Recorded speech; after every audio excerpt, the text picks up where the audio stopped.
Ale keď si naznačila, že Erika bude mať pod palcom showbiz, nie je to úplne tak, bude mať aj iné témy dnes a veru zaujímavé. A veľmi dôležité, pretože je dôležité, aby, a môžem to už tak naznačiť, že aby sa deti rodili, aby na to mladé ženy venujúce sa svojej kariére nezabudali. Presne tak. Bibiana hovorí o zmrazovaní vajíčok a o tejto téme sa budeme rozprávať s hlavným odborníkom Ministerstva zdravotníctva Slovenskej republiky pre reprodukčnú medicínu s pánom doktorom Martinom Petrenkom. Mrazenie vajíčok je už rutinnou súčasťou techník asistovanej reprodukcie a o tomto procese sa budem rozprávať s človekom najpovolanejším na Slovensku. Je ním hlavný odborník Ministerstva zdravotníctva Slovenskej republiky pre reprodukčnú medicínu, pán doktor Martin Petrenko. Pekné ráno. Dobré ráno, prajem. Tak ja som povedala takú veľmi krátku vetu, pán doktor, a vašou úlohou bude vysvetliť našim divákom a diváčkam, o čo vlastne v prípade zmrazovania vajíčok ide. Kto ho môže podstúpiť a prečo by tak mal urobiť? Vy ste pekne povedali, že rutinná metóda, ale už rutinná metóda. Ja by som tú predložku ešte tam dal, pretože nie veľa rokov sa dokáže moderná veda zmrazovať samotné vajíčka. Samotné embryá sa už zmrazujú desiatky rokov, to je technicky ľahko možné. Spermie, vieme, že už sa zmrazujú tiež desiatky rokov, ale vajíčka bol problém, technický problém, myslím. No ale dneska už je to rutinná záležitosť, čiže dá sa to využívať aj ako, teraz poviem škaredé slovo, ako komerčná záležitosť. A preto rozlišujeme približne také dva druhy zmrazovania vajíčok. Je to zmrazovanie zo zdravotných dôvodov, čiže tzv. Medical freezing, použijeme anglický výraz, a zdražovanie, ale zmrazovanie z dôvodov, nazvime to sociálnych. Z angličtiny je to social freezing. Ale ja som veľmi rada, pán doktor, že ste povedali to zdražovanie, sa vám to slovíčko tam dostalo, pretože to je otázka, ktorú si určite kladú ženy a páry, ktoré by niečo takéto chceli podstúpiť. A tam je ten rozdiel. Medicínske zmrazovanie a to sociálne zmrazovanie. Vám sa podarila jedna úžasná vec v prípade toho medicínskeho zmrazovania. O čo ide? Súvisí to s peniazmi, samozrejme? Áno, súvisí to s peniazmi. Aby som to uviedol na príklade, aby to bolo také ľahšie pochopiteľné pre diváka. Predstavte si modelová situácia. Máte dcéru, ktorá má 25-30 rokov, mladú žienku, ktorá ešte nemá deti. A zrazu z ničoho nič sa jej zistí napríklad rakovina prsníka. Alebo nejaká leukémia, lymfóm a podobne. To sú zase také krvné rakoviny. No a keď sa toto zistí, tak my sme sa už teraz dostali do fázy v spolupráci s onkológmi, s onkologickou spoločnosťou, ktorých pozdravujem a naozaj teším sa, že sa zapojili do tejto našej spolupráce veľmi intenzívne.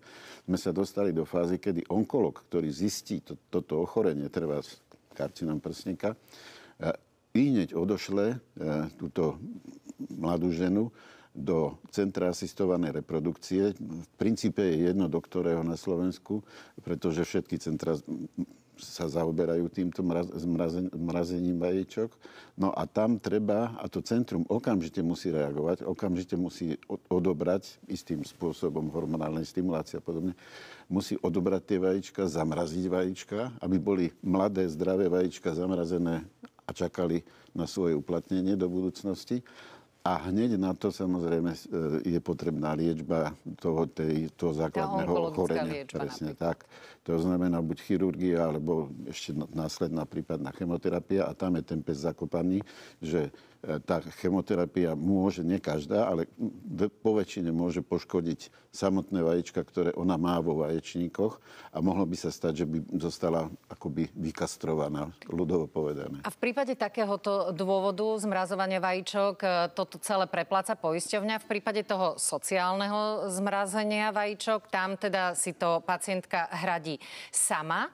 Je to tak? No, v tom onkologickom programe, to nazvime, sú to také prvé lastovičky, to je tak z predminulého roku, kedy naozaj tie rokovania, ktoré sme viedli aj s výborom asistovanej reprodukcie, to je náš odborný výbor, A viedli sme to s poisťovňami, čo bolo také asi to najdôležitejšie. Predstavte si, že táto modelová situácia nastane a teraz to chuďa dievča, keď ju tak oslovím, dostane informáciu, mám rakovinu prsníka, potom dostane informáciu, že uteká do centra asistovanej reprodukcie, tam musí zaplatiť hromadu peňazí za to, aby sa jej tie vajíčka odobrali, lebo to je pomerne drahá procedúra. No a potom až nastupuje teda tá liečba tej rakoviny. Takže to sú také 3 veľmi zlé správy, s ktorými sa ona dostane a ja si myslím, že je humánne poskytnúť aspoň čiastočné hradenie tých procedúr, ktoré sú spojené so zmrazovaním vajíčok. No a toto sa nám podarilo v spolupráci s poisťovňami. Na tomto mieste by som pochválil poisťovne, že sa postavili k tomu čelom. Ďakujem veľmi pekne. Ako celá tá procedúra prebieha? Hovorí sa veľa o hormonálnej stimulácii. Či sa toho majú ženy báť, nemajú sa báť? Ako dlho prebieha? A ako napríklad dlho prebieha aj tá rekonvalescencia po odobratí vajíčok, tak o tom sa budeme rozprávať v ďalšom stupe, takže sledujte nás, pretože dostanete praktické rady, čo vás čaká, ak nad niečím takýmto uvažujete. Tak a v tejto chvíli budeme pokračovať v rozhovore o zmrazovaní vajíčok s pánom doktorom Martinom Petrenkom, hlavným odborníkom Ministerstva zdravotníctva Slovenskej republiky pre reprodukčnú medicínu. Pekné ráno, pán doktor, ešte raz. Aj vám ešte raz. V tom prvom stupe sme si povedali o tom, čo sa vám podarilo dosiahnuť. To znamená, že v prípade medicínskych dôvodov na zmrazovanie vajíčok u mladých žien to prepláca poisťovňa. A poďme teraz na tú druhú časť a budeme sa rozprávať o takzvaných komerčných zmrazovaniach vajíčok. Skôr to nazvime sociálne. Dobre, tak sociálnych. Takže poďme si povedať aj ten postup, kedy žena môže podstúpiť takéto zmrazovanie vajíčok a čo ju čaká. Začnem trošku od Adama, pretože to je súčasť osvety. Toto považujem za osvetu. Dôvody, prečo si ženy nechávajú zmrazovať tie vajíčka dobrovoľne a za svoje peniaze, lebo logicky to nehradí poisťovňa. To je niečo ako estetické operácie na prsníkoch a podobné veci, aj keď je to teda oveľa sofistikovanejšia metodika. Jeden dôvod je, že stárne populácia, ženy, ktoré idú rodiť, stárnu prvorodičky, vôbec stárnu rodičky, odkladajú si to a dôvody vymenujem rýchlo. Cestujeme, staviame dom, kariéra a tak ďalej. Čiže zoberme si rôzne herečky, športovkyne, manažérky, úspešné moderátorky televízne. Ale tak ja si myslím, že to platí pre všetky mladé ženy, ktoré si chcú odložiť, lebo že teraz ešte nechcem dieťa, ale chcem mať zdravé vajíčka odložené. To je jedna skupina. Druhá skupina je, a to sa budete čudovať, alebo možno nie, je skupina, ktorá príde takáto žena, kde ste boli doteraz, sa opýtam, alebo nechceli ste dieťa? Áno, chcela som. Mám partnera, s ktorým žijem, čo ja viem, 5 rokov. Žijeme dobre, všetko úplne perfektne funguje, ale on sa ešte necíti. A toto je tá druhá príčina, kedy ešte mladí muži po 40-ke sa ešte necítia na dieťa. Takže to je taký trend v spoločnosti. A vtedy tá žena vezme svoj osud do vlastných rúk a keď má ešte dostatok tých vajíčok, ktoré sú tak si ich odloží. Tak áno. Tak vtedy dojde k tomu si odloží. Treba k tomu povedať, že vekom tie vajíčka strácajú na kvalite, aj geneticky nie sú úplne v poriadku, dajme tomu po tej 40-ke, takže ťažšie je urobiť v odzovkách v laboratóriu embryo z vajíčok, ktoré sú odobraté už 40-ročné ženy, ako u 20-ročné ženy. Ja som preto povedala tak laicky, že dobré vajíčka. Áno. Tak poďme na to, pán doktor. Kedy je ten ideálny vek asi? Odkedy by mohli ženy začať uvažovať o zmrazovaní vajíčok? 20 rokov hovoríte? Dajme tomu od 20-ky a čím skôr, tým lepšie. Čo ich čaká? Aký je ten postup? Čaká ich úplne presný, taký istý postup, ako je cyklus asistovanej reprodukcie, až na to, že sa to neskončí prenosom alebo tzv. Vkladom embria do maternice. To je cyklus asistovanej reprodukcie, končí tým vkladom alebo tehotenstvom už potom. Ale len sa odoberú vajíčka a tie sa zamrazia a tie ostanú teda zamrazené pre ďalšie použitie v budúcnosti. Existuje nejaká doba expirácie týchto zamrazených vajíčok? Že koľko rokov môžu byť napríklad zamrazené? Neexistuje. Existujú len hranice možnosti prenosu do maternice, lebo v tom tekutom dusíku, teda v tom mraze, sa oni nijak nemenia. Oni tam zastáva metabolizmus tej bunky, toho vajíčka. To znamená, že oni by tam mohli byť kľudne 100 rokov uložené, ale to má aj nejaké etické princípy, takže tie sa snažíme dodržiavať. Hej?